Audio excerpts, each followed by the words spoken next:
This is a theory by a man called Mikhail Csikszentmihalyi. I'm glad you said that, because I can't say that. He's Hungarian. Okay, sit here. Csikszentmihalyi.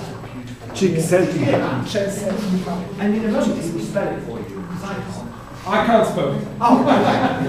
But good old Mikhail was a genius. And what he talked about was that there is, if you think of that as the challenge on that axis there, okay, and along this you've got skill and ability. The higher the challenge, the more skill and ability you need to respond. That's fair enough. But if you can balance the level of challenge with the level of skill and ability, you find yourself in this flowing river, which he calls the flow. And the flow is a really good place to be, because when you're in the flow, you will increase your challenge and achieve more through higher levels of challenge, and your skills and abilities will grow in an equal relationship. Now, I love the flow because when I look back, I think most of my life's been in the flow. When I found, however, because I've known when I'm out of the flow, because there's two deviant sides of this, and you may recognize these in yourself. When the challenge gets too high for your skill, has anybody ever experienced this word called stress? Sometimes. Sometimes. Not tonight, though. Yeah? Stress. So if there's too much challenge, you can't cope with it because you haven't got the skills and abilities to respond. You become stressed.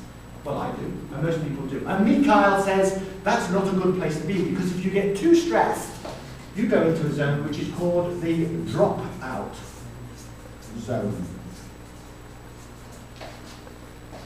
There are many people that we coach in our professional world that are not just here, but here.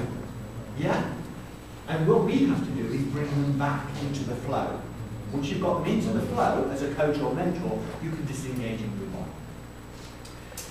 If you haven't got enough challenge, but you've got lots of skills, you get into something called boredom. Has anybody ever been in boredom? Yes. Yes. Do you know what? Honestly, holidays do it for me. Holidays by a beach, by a swimming pool, for more than 3 days. I love it for 3 days. And this is great. I mean, the sunshine, I've got a pool, I can go swimming, I can play. The worst thing about holidays is when you run out of books. Thank you. And then you have to start writing them. Yeah. Am I wrong? 3 days. I'm either stressed or I'm bored. I don't know what I'm not, but I'm not in the zone. I have to then go walking or do something. Or I'll start. I know. Dad, I was in Greece once. Lovely place. Very hot. Very boring. Nothing to do except sit in the sun, read the book that I ran out of on day 3. And then I knew I was in this bit because I'd been on the beach and I'd gathered bits of wood and plastic, and I was making a ship to float in the swimming pool with string that I found on the beach. And my wife said to me, "What are you doing?" And I hadn't realised I'd spent a morning building a little model boat out of old flotsams from the beach. That's sad, isn't it? And it didn't even sail very well. It sank, actually. Unfortunately,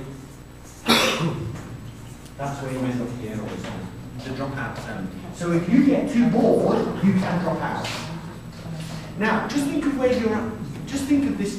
I mean, I'm not asking you to declare this, but just think of where you are at the moment with work, or with life, or with relationships, or with anything, really. With your kids, with anything. If you're not in the flow, you've got a problem. And what you have to do as a coach, you have to coach yourself. And many of our programs, we call our programs the discovery programs, because not only do you discover the theory and the techniques about the techniques of coaching and mentoring, you find out more about yourself than you ever did. And that's not a scary place to be.